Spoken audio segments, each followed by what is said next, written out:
Welcome to the Fire Rescue Wellness Podcast Spotlight, where we revisit take-home messages and shine a light on previous FRW podcasts in 10 minutes or less. I'm Lex, AZ's right and left-hand woman, and I churn out these mini episodes for her. Let's go. And so other than health and wellness, just in general for you, is great as a firefighter, right? To keep you well for your entire career, which is a good thing, I think, just to invest in your people. But two, budget-wise, it makes sense if you run the long game. Now, I'm sure if you were just to pool a singular year, some departments would be like, oh my gosh, this budget's insane. Why would you pay for that? But we do, I think, a good job of playing the long game. That's really, really smart. And I want to talk about return on investment, but I'm going to press pause on that for a second. And I want to talk more about your document because it was so impressive. Absolutely. So tell the listeners what other items are in that document, because you put that together. That was you, right? It has been added by me. I think when it started, it was like a 5-page document. Maybe it's up to 50 now or something. It's a lot of pages, you guys. There's a lot of stuff in there. But it started as essentially what is the forward-looking plan of the department when I showed up. And since then, it has kind of become our, as you say, manifesto, but it's kind of our guidebook in terms of all the things that fall under me. So our quarterly benchmark fitness assessments are in there. So we do a fitness assessment every 3-ish months, depending on the schedule. They come sooner or later, but one a quarter. What those standards are, what research developed those fitness assessments, because they're not just like ones that I threw together, but what the research is behind that and essentially what they mean, as well as what else is in there. Everything that is included in our academy, what kind of classes they get while in their academy, as well as my methodology and the department's methodology behind low back injuries, soft tissue work. It is honestly built off of NFPA 1583, is kind of where all of the subcategories, I guess, kind of come from. And then I threw in there all of the resources available based on what I thought and what, my background and my education has told me should go in here. And then I also have like data in there from the last 7 years to see what that looks like for people and all the forms. So honestly, you could take that entire thing, and you have everything you need to know, like from A to Z, what, no pun intended. I see what you did there. From A to Z, like how we built our program out. Now, I'm not saying take it and apply it to yours 100%. I do think that, fitness, wellness programs have to be departmentally individualized, because what works here at Pflugerville might not work up in Illinois. It might not work over on the West Coast, East Coast. It might not even work in the next town over from us, based on their size, based on their resources, based on their culture.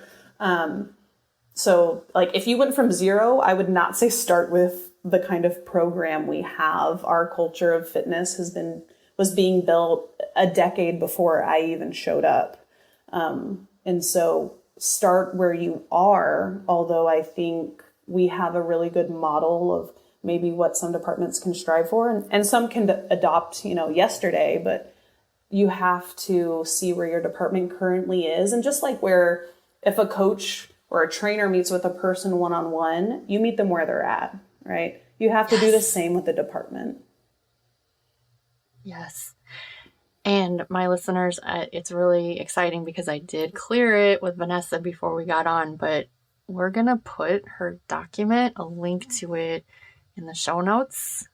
Is that still okay? Yes. I don't think we'll be able to put a link, but you can email me. Okay. Yes, you can totally put my email in your show notes, and then they can email me and I can give that out to them, just because on the occasion that we update it, we want everybody to have the most recent version of what we do in there. So here comes the boom. We're going to put her email in the show notes. And if you would like to get your little eyes on this document, and I'm telling you, you do, email Vanessa. Hopefully you're not going to get 500 emails, girl. Yeah, hopefully. Hopefully I do, and hopefully I don't. It may just take me a bit. I'll just throw you guys all on one big email and shoot it out. Perfect. Okay, so in addition, I know the answer to this because it's in the document, but let's tell the listeners, what other interventions is your department using? i.e., are you doing comprehensive physicals? Do you have fit for duty? Do you have et cetera, and so on? Tell us all the things. Yes, we're actually in the middle of our physical rotation right now, like in the building next door to me is where all of our medical physicals are happening. We do comprehensive medical physicals on an annual basis. They are based off of NFPA 1582. We work with a contracting company, which I don't know if you've heard of them, but they're starting to make their way into different states now. They're called Frontline Mobile Health, and they have been awesome in terms of they come to us and do our entire physical over here.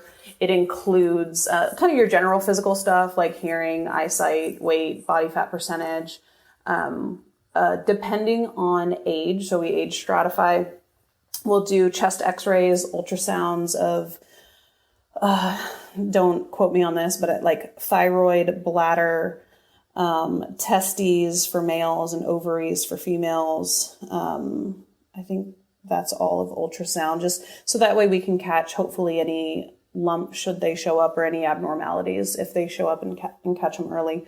And then on an annual basis, as of right now, because knock on wood, thankfully we have the funding for it, we're able to do cardiopulmonary exercise tests every year, which is like if you've ever essentially VO2 max tests. So if your listeners have ever seen anybody on a treadmill or on a bike with like a Bane mask on and with a tube connect to it, where what they're doing is they're measuring oxygen in and your CO2 out, and in order to determine your maximum aerobic capacity. And so that physical is the main kicker in terms of our fit for duty stuff. We abide by 1582 for both our new hires and our incumbents for that.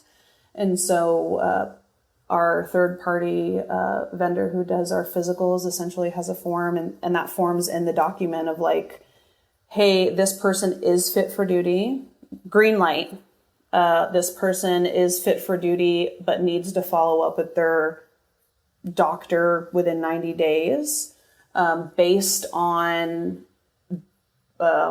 chapter, whatever, with all the details in terms of what that is, or red light, this person is not fit for duty based on, again, chapter XYZ. They need to do this, see whatever doctor, do whatever thing, whatever intervention to do that. And that very rarely ever happens. Thankfully, we have a good working relationship with our vendor, as well as hopefully a really good understanding within our firefighters that